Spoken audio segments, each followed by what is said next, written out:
Hi guys, my name is Tatiana, and in this tutorial I want to teach you how to change exposure on part of your picture. For example, on this picture, as you can see, the upper part is a bit lighter than the darker part. Now, in some cases it can be okay, say if you specifically need to put lighter text on the bottom, for example, and darker above, but in this case I want to have text in the same color, so I want to even it up a little bit. So to do that, I'm gonna go to the mask, and first of all, before you do that, I suggest you to check what kind of file you have, and that's, for example, could be a JPEG or PSD for most likely.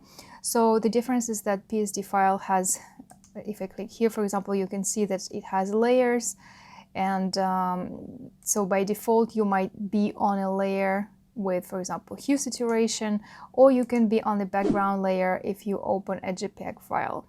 So I prefer now to show on this file so that I work directly as if I opened the picture. But essentially you want to make sure to go first to gradient, and you choose the gradient tool. Usually it's the top, so it will be chosen by default if you click this icon. If you don't see it, for example, if you have paint bucket tool, just look somewhere in the middle and then you'll find the gradient tool. You can also use help to find it. Before you use the mask, and the mask is at the bottom here, quick mask, you need to choose the type of the mask. For example, here I have circular, so if I just randomly do it like this, okay, it's not exactly what I want because I didn't choose the mask yet, but this would what the painting will be. Okay, so now we're going to choose the quick mask here at the bottom. You see, it's already chosen, and you will also see in history. I prefer to have history open, and if you don't have this window, you can go to window and open the history, like make it active, okay? And once you have it chosen, then go and choose the type of mask. Right now, I'm gonna choose this one, the left. So basically, if I use it like this, you know, stretching from the bottom, so it kind of shows you the covered surface. Also, you can regulate different positions. For now, I'm just using the default ones. Here, the main thing is that if you click again on the mask, it will show you this kind of working space. And after that, you can do something to that. This is fine for me, it works for me. But let's say if I wanted to do the upper part. So you can still go and select.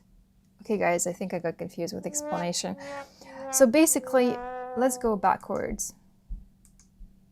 Now, one important setting here is also if you click on the mask twice, you will see that you can choose either the mask type area to see it as red, or you can choose any other color. I prefer to have red personally. And then you can also choose selected color. Let's take a look what the difference will be. For example, I choose masked areas first, and then when I go like this and then I click again on the mask, the top part will be chosen, which means, like, for example, if I click Ctrl M on PC, I assume it's Command M on probably on Mac. So if I do something here, this area will be affected and it will not touch a lot the bottom part. But in my case, I actually want to have the bottom part rather. So there are two ways to change it. Either I go back, for example, let's go back in history, and you can just go back to quick mask and then double click here twice and then choose selected area and then okay. And then if I do it again, okay, sorry, I have to choose first mask. And notice that if I do it in this way, for example, in the diagonal, it will do a diagonal. In this case, I need more of a straight line, just like 1/4 of the picture or something like that. So I'll do it straight, and then I click again, and it already shows me the area at the bottom. Now, the second way to play with this upper versus bottom part is also to go to select and click on inverse. And then you will see that the other part is selected. This is a really great trick, by the way. I forgot it, but that I found it today by chance again. I am impressed. So I'll go back to get back to the bottom line. Anyway, so now we can work on this one. So I will go and click Ctrl M, or you can choose curves in the settings. Okay, and here I can change something. So I will just change a little bit of exposure here, nothing crazy. Or let's say if that's enough, for example. And then you can do the same thing in the adjustments. You can find here levels. The other thing I find it really tiny, you know, it's so hard to see here. So curves would be here. So again, like if I click here, this will be the smaller version of the curve. All right, so I can play it more or less, or I can choose a selective color. For example, make it more green for fun, or red. Anyways, I don't want that. So we can click Ctrl Z, or you can go to history and go back to the previous action. So let's just hide it for now. All right, so if you want to do more, something else, so you can go here. For example, you can do the brightness. I don't know, I don't need to do anything like that, like this. So I will just go back to curves for now, because it's just a slight adjustment. To compare what you've done, you can go back to open, or whatever action before the mask, and then go back to the mask. Okay, so that's enough for me in this case. And the rest I want to apply to the whole picture. Now, one thing which I want to say, which is important, I find, is if you don't see a lot of actions in history and you really need them, so you can go to Edit, and then Preferences, and go to Performance. Or you go to General, and then in General you find the Performance menu. And here on the right you can see history states as 100, for example. In my case, often it can be, I think it's 30 or something by default when you just installed it. So I'm going to go ahead and even add, say, just in case, 200. I mean, it's a lot, right? But sometimes it's necessary, you know, when you do a lot of actions, to go back, especially if it's just small clicks, because the system registers everything. Now, one thing is important is that when you start adding some layers, it can already become a PSD file in some cases. So basically, let's say if I go again to mask and choose, you see, like it chose this brightness contrast, and I just want to have background rather. Okay, so it's important to click back to background. And same if I go to my other image, this is an edited file already. So here you see by default it kind of shows it's on hue saturation. So if you don't know that, you might be confused, because for example, if I click here Ctrl M, it doesn't really show me that options, because it's already a modified layer. So I don't know, guys, the right terms. I'm just explaining in simple terms.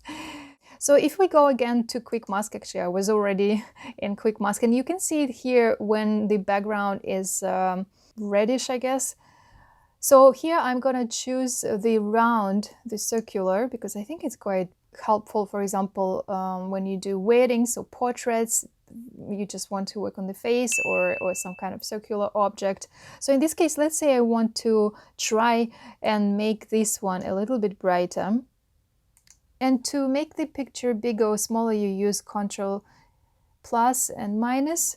All right, so I think it's a little bit too much probably I chosen, but let's see. And how, yeah, it's affecting also the other area a bit too much.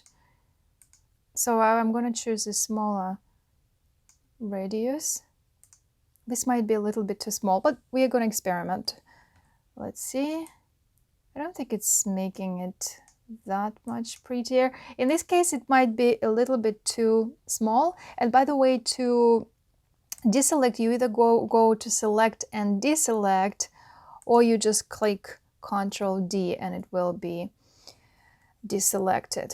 Let's take a look what's the total result is.